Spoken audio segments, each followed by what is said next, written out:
Kleider on the mound today, wanting to bounce back from an outing in Los Angeles that was subpar. What does he need to do to turn things around?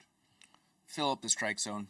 I think when he's on the attack, that's when you see the best version of Jack. The Dodgers are a tough lineup when you kind of are outside the zone and try to fight back into the zone and behind counts. That's in general in the major leagues. When he's on the attack inside the strike zone with all his electric pitches, he's really good, and we need it from him today.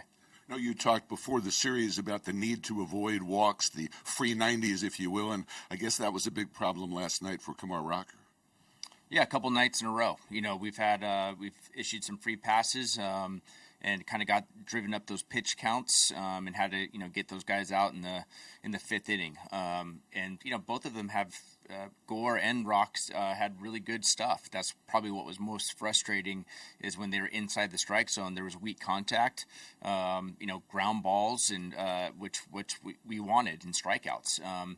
So when you walk guys, then you're put yourself in a tough spot, and then we have to go get the bullpen, because their pitch counts are in the 90s in the fifth inning. Gavin Collier got to make his major league debut last night, had a 3-pitch strikeout. What's it like handing the ball to a guy about to make his major league debut in the middle of an inning? Yeah, it's not where we wanted to be at the time, but still really exciting for him. He's waited his whole life for this opportunity and that moment for him to come out and have the excitement that he showed. When I handed him the ball, he probably doesn't remember because he probably blacked out. But for him to settle down, take it all in, and punch Butler out in 3 pitches just shows you what kind of elite stuff he has. So happy he's here, and he's going to make the most of his opportunity. I really believe that.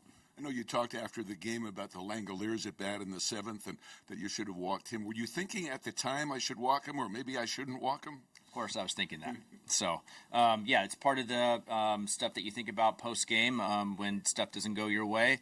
There's different strategies.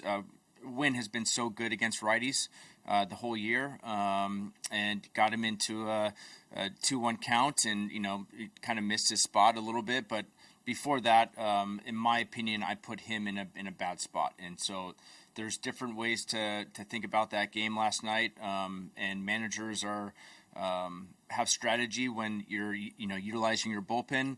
And to me, I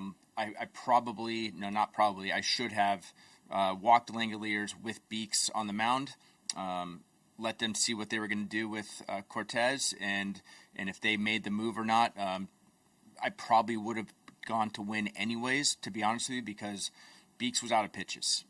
He had a high leverage the inning before, was high leverage again, gave up the hit to Butler, and probably was coming out of the game no matter what. But I should have made them make the decision first, and then go to Win right after that, and just take my chances and not let Langoliers have the at bat there.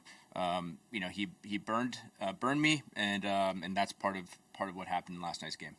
Corey Seager gets a day off today for the first time this year, a scheduled day off, and would he be available to pinch hit? I know last year a lot of times Bruce Bochy would say it's a complete day off for him.